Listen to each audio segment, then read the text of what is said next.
Okay, so this is Mr. Sport and PE. We're just going to be running through our Rugby Tackle Safe unit. This unit is designed for non-rugby playing students or mixed ability classes, maybe one or two that have played a little bit, but the majority of the class having not played. It's designed to get them enjoying rugby, first of all, and then drip feeding, contacting and building their confidence without overcomplicating things. So we don't worry too much about passing backwards, offsides, rucks, mauls, scrums, lineouts, anything like that in these lessons. They are literally key for just developing that confidence in contact and get students enjoying themselves before layering and building in deeper techniques. All these lessons are grab and go, so literally you should be able to just print off the lesson plan and get going with no prep. And you can use for mixed ability classes, different size groups, limited equipment, and we'll have a look through lesson one. So lesson one really just is only just starting to introduce students to contact. So it's really drip feeded, very light in the first lesson. It's really about getting them moving, having fun, and passing a ball around. So key principles here is just your confidence, catch and pass, moving into space. We're not worried about passing in backwards. We're not worried about what offsides are. And that's a theme throughout this tackle safe unit.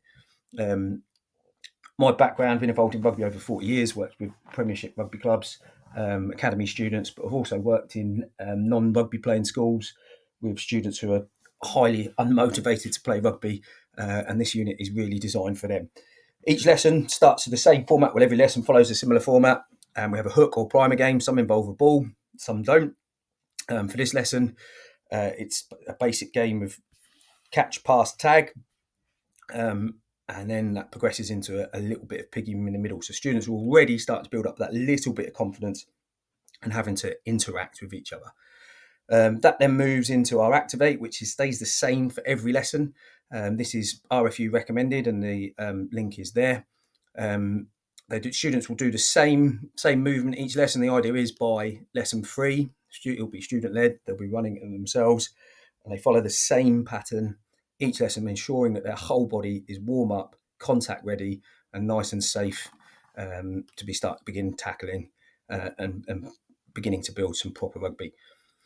We use rugby netball quite a bit throughout this unit. This game is nice and simple, nice and easy. It's an end zone type game, which doesn't worry too much about passing backwards, offsides, or anything like that.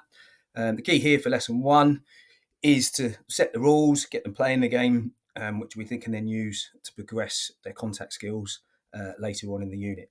Contact really comes in and around about lesson 3. Lesson 3 is really the hook where students are really starting to engage in physical contact and enjoying themselves. And there's lots of fun games that come around in lesson 3. So this first lesson, it's not heavy on the contact. It's not really dripping in any technique just yet.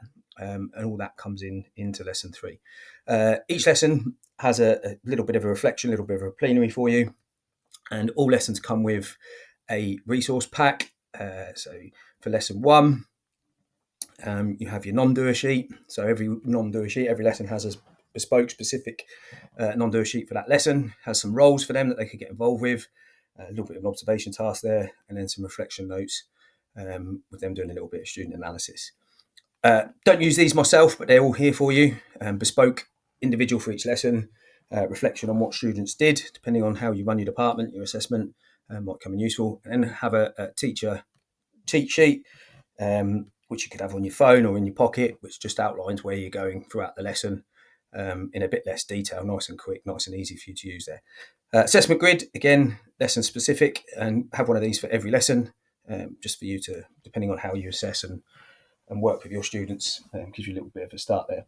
So just to summarise, this whole unit is designed for mixed ability classes, works well with limited resources, different class sizes, gives you a very calm structure, a very progressive introduction into contact that works on students' confidence and builds in lots of fun and high engagement, particularly aimed at mixed ability, non-rugby playing teachers, but it's got those key principles in there that are quite important for the game.